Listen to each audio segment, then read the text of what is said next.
BJP जल्द चाहती है कि नहीं अभी तो यह स्पष्ट नहीं हुआ है। विशेष सत्र का कई मायने मतलब है। अब तो एजेंडा क्या होगा वो तो कुछ दिन में साफ हो जाएगा। अभी तो कल ही की घोषणा हुई है। देश में बड़ी बड़ी गोलबंदियां शुरू हो गई है उनके खिलाफ। माहौल बिगड़ रहा है उनके खिलाफ। पूरे देश की जनता एक तरफा खड़ी हो रही है। विपक्षी जो पार्टियां हैं उनकी जो एकता बन रही है उसमें उनके ऊपर भ्रष्टाचार का कुछ आरोप लगा करके कैसे उनको जेल भेजवाएंगे, ये सारे उनका एक इलेक्शन में वोट लेने का ही तरकीब था। नमस्कार, आप लाइव सिटीज देख रहे हैं। आपके साथ मैं हूं वसीम खान। देखिए, इंडिया गठबंधन की तीसरी बैठक होने जा रही है। उससे पहले एक बार फिर से देश की सियासत गर्म दिख रही है। वन नेशन वन इलेक्शन की बात हो रही है। वहीं विशेष सत्र भी बुलाया गया है। हमारे साथ बातचीत करने के लिए सीपीआई के कद्दावर नेता विधायक अमरजीत कुशवाहा जी हैं। अब तो वन नेशन वन इलेक्शन की बात हो रही है। अब तो इलेक्शन ही सबका टारगेट है, उसमें कोई दिक्कत की बात क्या है। सब लोग इलेक्शन के तैयारी में ही लगे हुए हैं और हम लोग भी लगे हुए हैं। हमारी इंडिया की बैठक भी हो ही रही है, आप देख ही रहे हैं।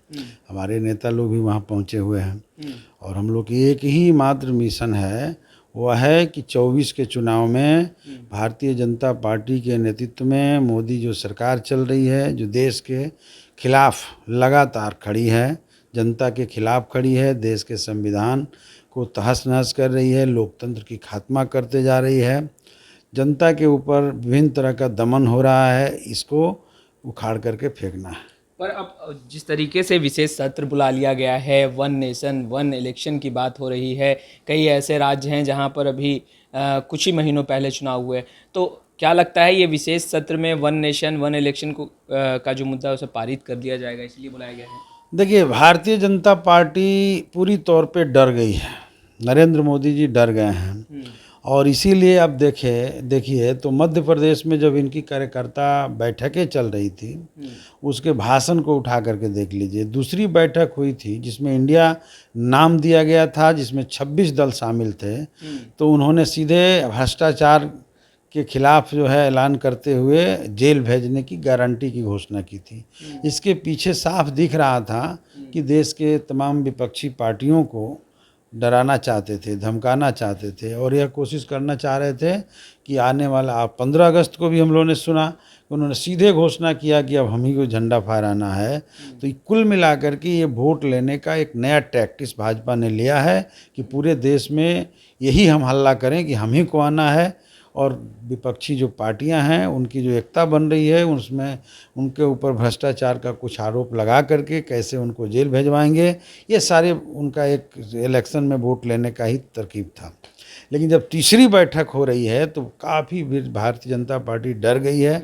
इसमें 2 दल और शामिल हो गए हैं और मुझे लगता है कि आते आते 24 का जो चुनाव है वो चुनाव जो है आते आते पूरे देश की तमाम विपक्षी पार्टियाँ भाजपा के खिलाफ खड़ी हो जाएगी और 24 में इनका सफाया तय है। इसलिए विशेष सत्र बुलाने का जो मुझे मकसद लग रहा है वो यही है कि कुछ नया निर्णय लेंगे। हो सकता है, हम लोग को तो पहले से ही शंका था दिमाग में हो कि जल्द ही चुनाव करा दिया जाए, ये भी एक हो सकता है फैसला लेने का, या कुछ नया संशोधन संविधान में करने का। क्या क्या होगा अब तो विशेष सत्र में ही पता चलेगा। लेकिन 5 बैठक चाहती है अमरजीत कुशवाहा जी की जल्द चुनाव हो जाए। देखिए, बीजेपी जल्द चाहती है कि नहीं अभी तो यह स्पष्ट नहीं हुआ है। विशेष सत्र का कई मायने मतलब है। अब तो एजेंडा क्या होगा वो तो कुछ दिन में साफ हो जाएगा। अभी तो कल ही की घोषणा हुई है। लेकिन ऐसा इस तरह का क्यों लगा? इसलिए कि देश में बड़ी बड़ी गोलबंदियां शुरू हो गई है उनके खिलाफ। माहौल बिगड़ रहा है उनके खिलाफ। पूरे देश की जनता एक तरफा खड़ी हो रही है।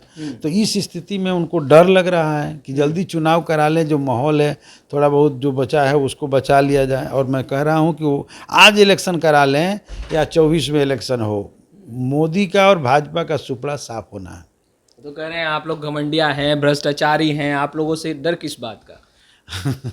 वो तो पूरा देश देख रहा है कि कौन भ्रष्टाचारी है, किनके साथ कितने बड़े बड़े करप्ट लोग हैं जिनको भ्रष्टाचारी कहते हैं। अगर उनके पार्टी में चले जाते हैं तो वो जो है पूरा जो है ठीक ठाक हो जाते हैं, एकदम जीरो टैलेंट्स पर चले जाते हैं। तो अब उन लोग को देखने का बोलने का अपना तौर तरीका है। लेकिन मैं समझ रहा हूँ कि लोकतंत्र और संविधान की रक्षा के लिए देश एकजुट हो रहा है और चुनाव से सत्ता से हटें तो पता चलेगा कौन भ्रष्टाचारी है।